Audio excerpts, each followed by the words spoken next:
can query if it has a specific lead.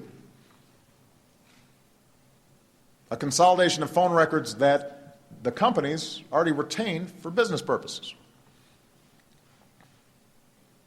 The review group turned up no indication that this database has been intentionally abused, and I believe it is important that the capability that this program is designed to meet is preserved. Having said that, I believe critics are right to point out that without proper safeguards, this type of program could be used to yield more information about our private lives and open the door to more intrusive bulk collection programs in the future. They're also right to point out that although the telephone bulk collection program was subject to oversight by the Foreign Intelligence Surveillance Court and has been reauthorized repeatedly by Congress, it has never been subject to vigorous public debate. For all these reasons, I believe we need a new approach. I am therefore ordering a transition that will end the Section 215 bulk metadata program as it currently exists and establish a mechanism that preserves the capabilities we need without the government holding this bulk metadata. This will not be simple. The review group recommended that our current approach be replaced by one in which the providers or a third party retain the bulk records, with government accessing information as needed. Both of these options pose difficult problems.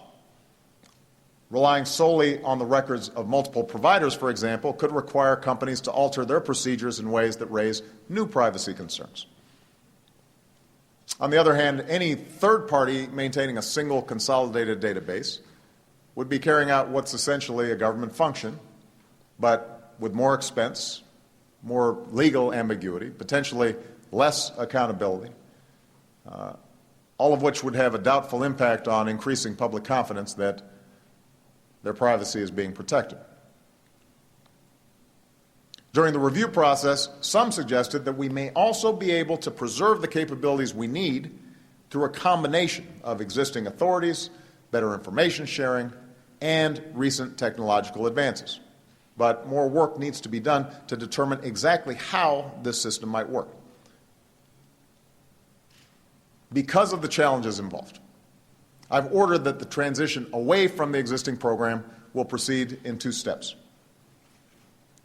Effective immediately, we will only pursue phone calls that are 2 steps removed from a number associated with a terrorist organization instead of the current 3. And I have directed the Attorney General to work with the Foreign Intelligence Surveillance Court so that during this transition period, the database can be queried only after a judicial finding or in the case of a true emergency. Next, step 2. I've instructed the intelligence community and the Attorney General to use this transition period to develop options for a new approach that can match the capabilities and fill the gaps that the Section 215 program was designed to address without the government holding this metadata itself. They will report back to me with options for alternative approaches before the program comes up for reauthorization on March 28th. And during this period, I will consult with the relevant committees in Congress to seek their views, and then seek congressional authorization for the new program as needed. Now, the reforms I'm proposing today should give the American people greater confidence that their rights are being protected, even as our intelligence and law enforcement agencies maintain the tools they need to keep us safe. And I recognize that there are additional issues that require further debate. For example, some who participated in our review, as well as some members of Congress, would like to see more sweeping reforms to the use of national security letters, so that we have to go to a judge each time before issuing these requests. Here I have concerns that we should not set a standard for terrorism investigations that is higher than those involved in investigating an ordinary crime. But I agree that greater oversight on the use of these letters may be appropriate, and I'm prepared to work with Congress on this issue. There are also those who would like to see different changes to the FISA court than the ones I've proposed. On all these issues, I'm open to working with Congress to ensure that we build a broad consensus for how to move forward, and I'm confident that we can shape an approach that meets our security needs while upholding the civil liberties of every American. Let me now turn to the separate set of concerns that have been raised overseas and focus on America's approach to intelligence collection abroad. As I've indicated, the United States has unique responsibilities when it comes to intelligence collection. Our capabilities help protect not only our nation, but our friends and our allies as well. But our efforts will only be effective if ordinary citizens in other countries have confidence that the United States respects their privacy too.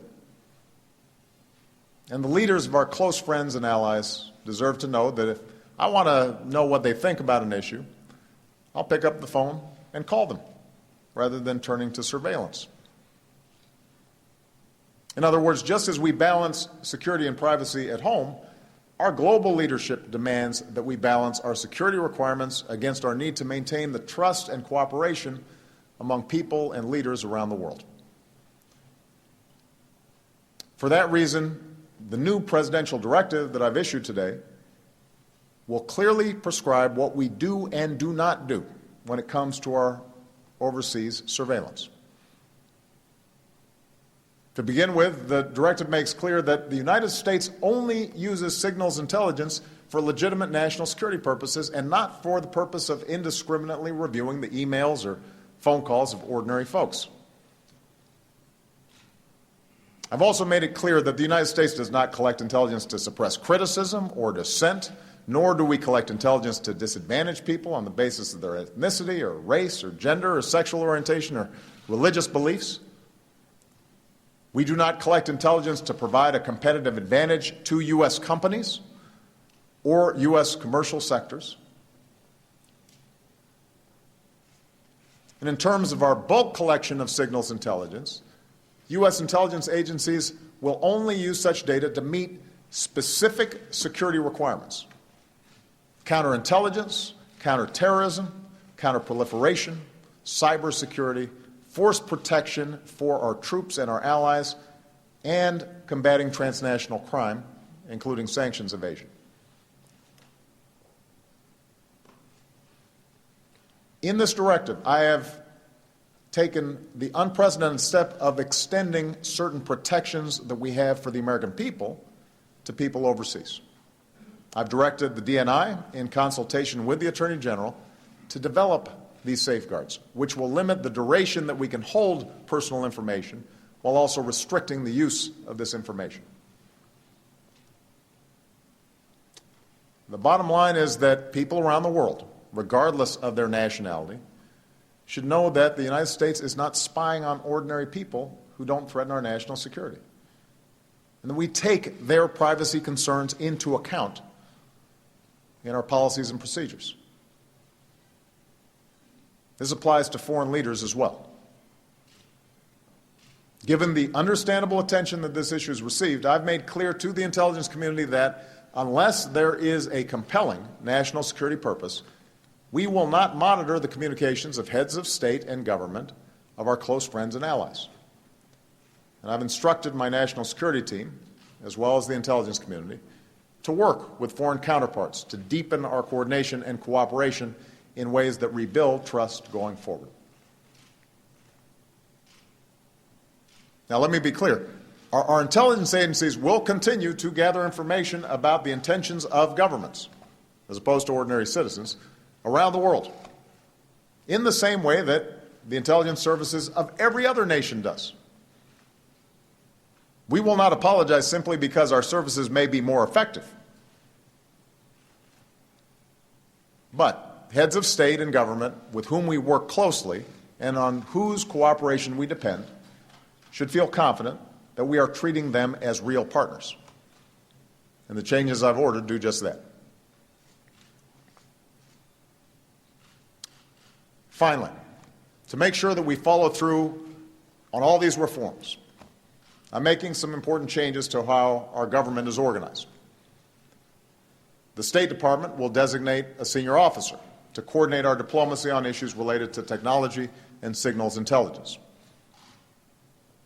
We will appoint a senior official at the White House to implement the new privacy safeguards that I've announced today. I will devote the resources to centralize and improve the process we use to handle foreign requests for legal assistance, keeping our high standards for privacy while helping foreign partners fight crime and terrorism.